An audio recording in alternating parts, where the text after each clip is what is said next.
இலகு வழியில் இங்கிலீஷ். அனைவரும் வாய் விட்டு ஈஸியா சரளமா இங்கிலீஷ் சட்டென பேசுட ஒரே ஒரு வழி பயிற்சி தாங்க.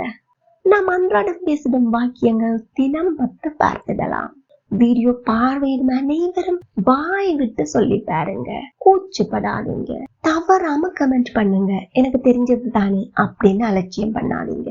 மேலும் இதே மாதிரியான வீடியோக்களை பார்வையிட சேனலை சப்ஸ்கிரைப் பண்ணுங்க. நண்பர்களுக்கு ஷேர் பண்ணுங்க. அப்போதான் உங்களை சுற்றிலும் ஆங்கிலம் பேசக்கூடியவர்களை நீங்களே உருவாக்கிட முடியும். இலகுவா பயிற்சி பண்ணிடலாம். Come on, let's start the practice. அடுத்தவர்களை தூண்டி விடாதே. இது எப்படி ஆங்கிலத்துல சொல்லுவோம்? Don't provoke others. Don't provoke others. நீ என்கிட்ட முன்னாடியே கேட்டிருக்க வேண்டும். எப்படி சொல்வோம்?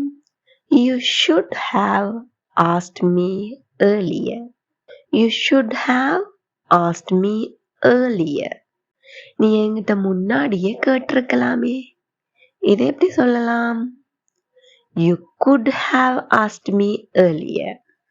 Again, you could have asked me earlier. எதிர்த்து பேசாதே.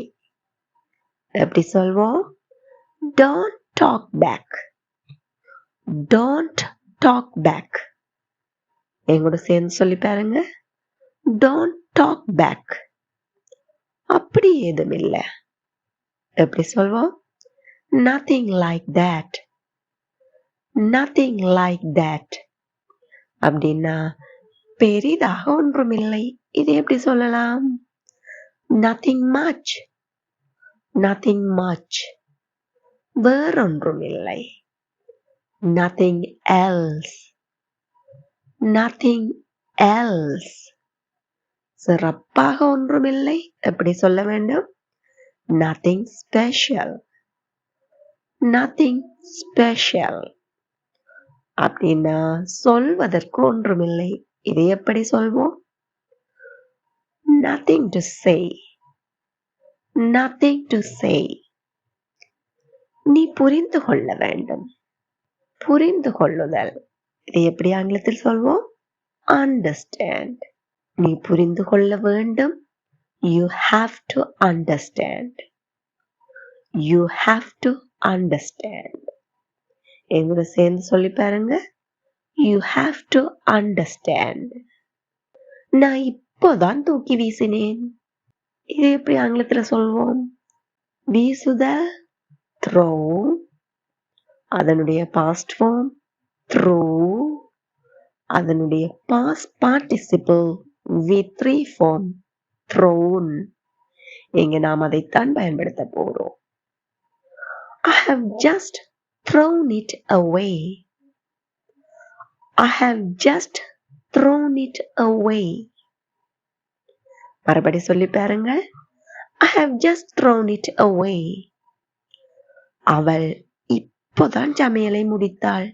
எப்படி சொல்ல வேண்டும்? She has. ஏன் she என்பது ஒருமை. அதனால் S வடிவத்தில் உதவி வினைச்சொல் இருக்க வேண்டும். She has just finished. எதை? Cooking.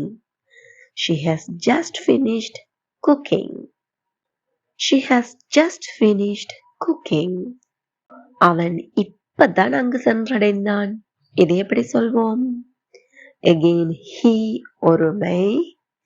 He has just reached there.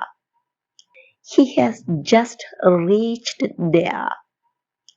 இங்கு நாம் பயன்படுத்தி இருக்கின்ற just என்கின்ற சொல் ஒரு வினையை விவரிக்கும் சொல், அதாவது adverb.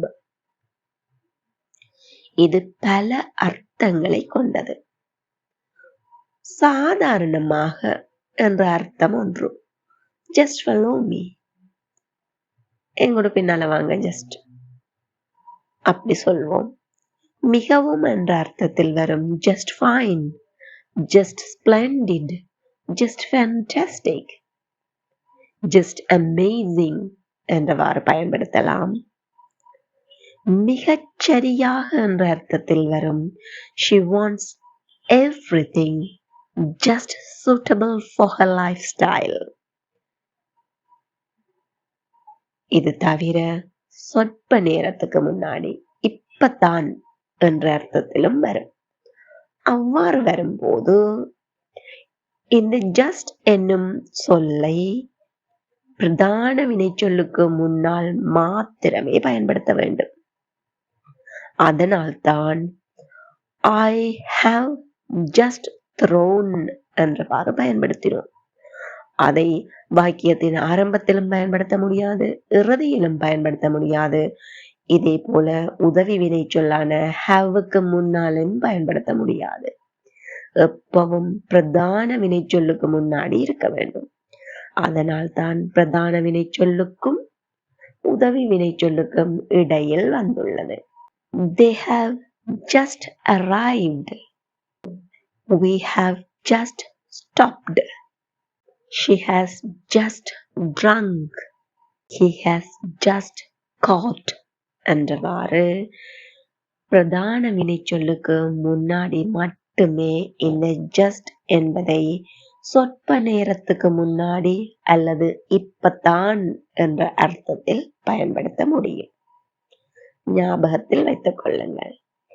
அதே போல இந்த has have என்பன உதவி வினைச்சொல்லாக வரும்போது பிரதான வினையானது வினைச்சொல்லின் மூன்றாவது வடிவத்தில், அதாவது past participleஆக மட்டுமே இருக்க முடியும் என்பதையும் ஞாபகத்தில் வைத்துக் கொள்ளுங்கள். உன்னை நான் நன்கு அறிவேன். எப்படி சொல்லலாம்?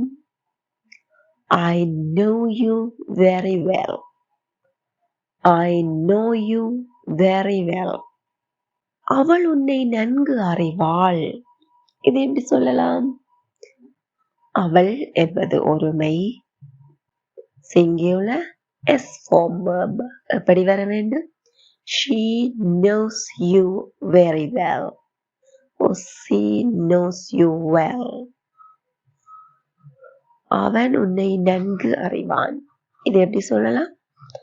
அவன் என்பது ஒருமை, singular, அதனால் S form verb பயன்படுத்த வேண்டும். He knows you well. He knows you well. எனக்கு தெரிஞ்சிடாம அதை செய்திடாதே. இதை எப்படி சொல்லலாம்? அதை செய்திடாதே. Don't do it. எனக்கு தெரிந்திடாமல், without my knowledge. மறுபடி சொல்லி பார்ப்போமா? Don't do it without my knowledge. Again, don't do it without my knowledge. நான் அவர்கிட்ட பேசியே ஆகணும். இதை எப்படி சொல்ல வேண்டும்?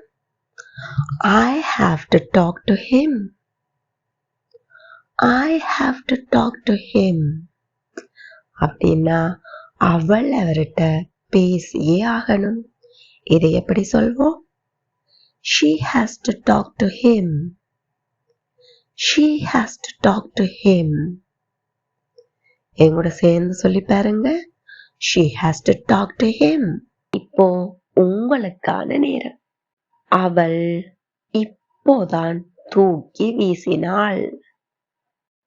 அவன் அவளிடம் முன்னாடியே கேட்டிருக்க வேண்டும்.